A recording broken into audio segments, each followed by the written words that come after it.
Good morning dear students. आज की इस वीडियो में हम 10th क्लास की साइंस की वर्कशीट नंबर 80 को डिस्कस करेंगे। इस वर्कशीट में चैप्टर नंबर 4 कार्बन और उसके यौगिक को डिस्कस किया गया है। सबसे पहले हम बात करते हैं कार्बन की। तो जैसा कि बच्चों आप सब जानते हैं, कार्बन एक अधातु है जिसका प्रतीक है C। इसको हम C से लिखते हैं। इसमें सार्वतोमुखी गुण होता है, ये एक सार्वतोमुखी तत्व है। भूपर पट्टी में 0.02% पाया जाता है और वायुमंडल में 0.03% कार्बन डाइऑक्साइड के रूप में पाया जाता है। सभी सजीव कार्बन यौगिकों के बने होते हैं। कार्बन की परमाणु संख्या 6 है। इसका इलेक्ट्रॉनिक विन्यास 2 और 4 हो जाएगा। पहले सेल में 2 इलेक्ट्रॉन और अगले सेल में 4 इलेक्ट्रॉन। तो बच्चों हम कार्बन की एक प्रॉपर्टी की चर्चा करते हैं जो कि है चतुर्संयोजी। तो कार्बन चतुर्संयोजी है, यानी इसकी संयोजकता 4 है क्योंकि इसके अंतिम कक्ष में 4 इलेक्ट्रॉन हैं। अब इसको अपना अष्टक पूरा करने के लिए तो 4 इलेक्ट्रॉन लेने पड़ेंगे या 4 इलेक्ट्रॉन छोड़ने पड़ेंगे। लेकिन कार्बन ना तो 4 इलेक्ट्रॉन खोकर ना ही 4 इलेक्ट्रॉन प्राप्त कर आयनिक आबंध बनाता है। वह हमेशा इलेक्ट्रॉनों के साथ साझेदारी कर आबंध बनाता है, जिसे कि सहसंयोजी आबंध कहते हैं। तो सहसंयोजी आबंध क्या होता है? वह आबंध जो इलेक्ट्रॉनों की साझेदारी से बनते हैं, उनको हम सहसंयोजी आबंध कहते हैं। तो आपको कार्बन का ध्यान रखना है क्योंकि इसके अंतिम कक्ष में 4 इलेक्ट्रॉन है, तो 4 इलेक्ट्रॉन छोड़ नहीं सकता, क्योंकि अगर 4 इलेक्ट्रॉन छोड़ेगा तो इसमें सिर्फ 2 इलेक्ट्रॉन रह जाएंगे। और प्रोटॉन कितने हैं? प्रोटॉन है 6। तो इसमें यहाँ पे अनस्टेबिलिटी आ जाएगी। अगर ये 4 इलेक्ट्रॉन एक्स्ट्रा ले लेगा तो इसमें 8 इलेक्ट्रॉन हो जाएंगे टोटल। 6 और 4 10 हो जाएंगे। और प्रोटॉन अभी भी कितने हैं? 6 ही है। तो 6 प्रोटॉन को 10 इलेक्ट्रॉन होल्ड करना मुश्किल हो जाएगा, इसलिए ये 4 इलेक्ट्रॉन भी गेन नहीं कर पाएगा।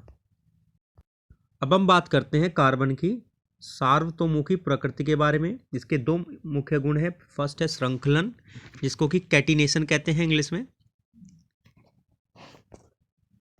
कार्बन कार्बन परमाणुओं के बीच सहसंयोजी आबंध बनाकर लंबी श्रृंखला, साकित श्रृंखला और वलय संरचना वाले यौगिकों का निर्माण करता है। कार्बन के परमाणु एक दूसरे से एकल, द्वि या त्रि आबंध द्वारा जुड़े हो सकते हैं। तो कार्बन की एक प्रॉपर्टी है कि वो कार्बन के दूसरे कार्बन परमाणु के साथ जुड़ करके लंबी श्रृंखला वाले या चेन वाले या फिर वलय वाले यौगिकों का निर्माण करता है। और यहाँ पे कार्बन आप के जो परमाणु हैं आपस में एकल आबंध के द्वारा या द्विआबंध के द्वारा या त्रिआबंध के द्वारा जुड़ सकते हैं। और कार्बन की इसी प्रॉपर्टी को श्रृंखलन कहते हैं। अब बात करते हैं चतुर्संयोजकता। कार्बन परमाणु की संयोजकता 4 है, जिसके कारण कार्बन 4 अन्य कार्बन परमाणुओं, एक संयोजी परमाणु ऑक्सीजन, नाइट्रोजन और सल्फर के साथ आबंध बना सकता है। तो क्योंकि इसकी संयोजकता 4 है तो ये 4 आबंध बनाएगा। तो 4 आबंध में ये चारों आबंध कार्बन के साथ बना सकता है, या एक आबंध कार्बन या दूसरे अन्य तत्वों के साथ जैसे कि ऑक्सीजन, नाइट्रोजन, सल्फर के साथ आबंध बना सकता है, जिसकी वजह से इसके अनेकों प्रकार के यौगिक पाए जाते हैं। बच्चों यहाँ पे आपको सहसंयोजी आबंध बनाना बताया गया है, जैसे कि हाइड्रोजन का दिया गया है कि हाइड्रोजन के अंतिम कक्ष में 1 इलेक्ट्रॉन होता है। तो हाइड्रोजन के 2 परमाणु आपस में 1-1 इलेक्ट्रॉन की साझेदारी करके अपना अष्टक पूरा करेंगे। तो यहाँ पे दिखाया गया आपको इलेक्ट्रॉन बिंदु संरचना। इसी प्रकार से ऑक्सीजन का और नाइट्रोजन का आपको दर्शाया गया है। जैसे यहाँ ऑक्सीजन में आप देख सकते हैं, ऑक्सीजन की जो परमाणु संख्या है वो है हमारी 8। तो इसके पहले सेल में आते हैं 2 इलेक्ट्रॉन, नेक्स्ट में आते हैं 6 इलेक्ट्रॉन, यानी इसको 2 इलेक्ट्रॉन की कमी है। तो 2 इलेक्ट्रॉन को पूरा करने के लिए 2 ऑक्सीजन के परमाणु क्या करेंगे? आपस में 2-2 इलेक्ट्रॉनों की साझेदारी करेंगे। और इस प्रकार से 2 ऑक्सीजन के परमाणु आपस में जुड़ करके ऑक्सीजन का एक अणु बनेगा O2, ऑक्सीजन गैस, और यहाँ पे इनके बीच में क्या है? द्विआबंध है। इसी प्रकार से बात करें नाइट्रोजन की, तो नाइट्रोजन की परमाणु संख्या है 7। अब इसका विन्यास हो जाएगा 2 और 5, यानी इसके अंतिम कक्ष में 3 इलेक्ट्रॉन की कमी है। तो 3 इलेक्ट्रॉन को पूरा करने के लिए नाइट्रोजन के 2 परमाणु आपस में 3-3 इलेक्ट्रॉनों की साझेदारी करेंगे, और इस प्रकार से नाइट्रोजन के 2 परमाणु के बीच में त्रिआबंध बनेगा, ट्रिपल बॉन्ड बनेगा, और यहाँ पे बन जाएगा हमारा एक मॉलिक्यूल नाइट्रोजन का, N2 का एक अणु। बच्चों अब बात करते हैं इसमें दिए गए प्रश्नों की। सबसे पहला प्रश्न है, सहसंयोजी यौगिक विद्युत के कुचालक होते हैं, कारण बताओ। तो यहाँ पे आप इसका आंसर लिखेंगे, सहसंयोजी यौगिक विद्युत के कुचालक होते हैं क्योंकि ये आयन में नहीं टूटते हैं। क्योंकि ये इलेक्ट्रॉन की साझेदारी से बने हैं तो ये आयन नहीं बनाते हैं, आयनों में नहीं टूटते हैं, इसलिए विद्युत के कुचालक होते हैं। बात करते दूसरे प्रश्न की, कार्बन परमाणु उत्कृष्ट गैस विन्यास कैसे प्राप्त करता है। तो अभी जैसे हमने देखा ये इलेक्ट्रॉन की साझेदारी करके उत्कृष्ट गैस विन्यास प्राप्त करता है, तो आप लिखेंगे कार्बन इलेक्ट्रॉनों की साझेदारी करके उत्कृष्ट गैसों का इलेक्ट्रॉनिक विन्यास प्राप्त करता है। अब बात करें नेक्स्ट प्रश्न की, जल H2O की इलेक्ट्रॉन बिंदु संरचना बनाओ। अब बच्चों जैसे अभी हम डिस्कस कर रहे थे, ऑक्सीजन के अंतिम कक्ष में कितने इलेक्ट्रॉन है, 6 इलेक्ट्रॉन है।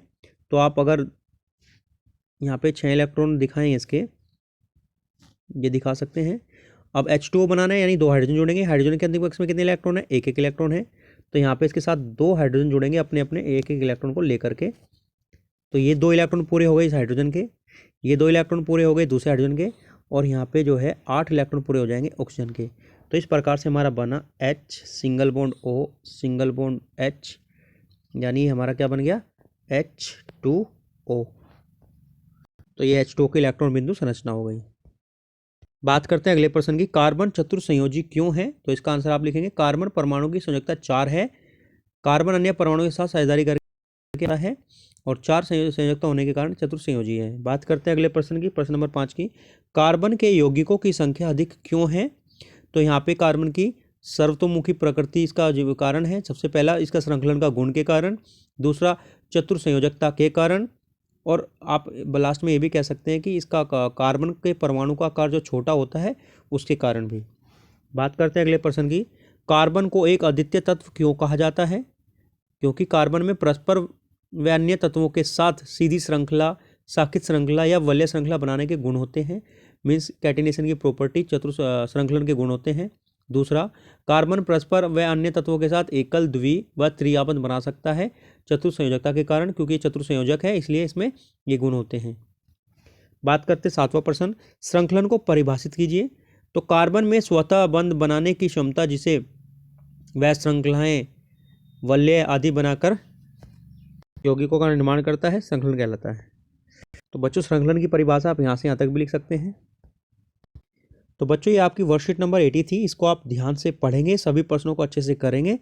मिलते हैं अगली वर्कशीट के साथ।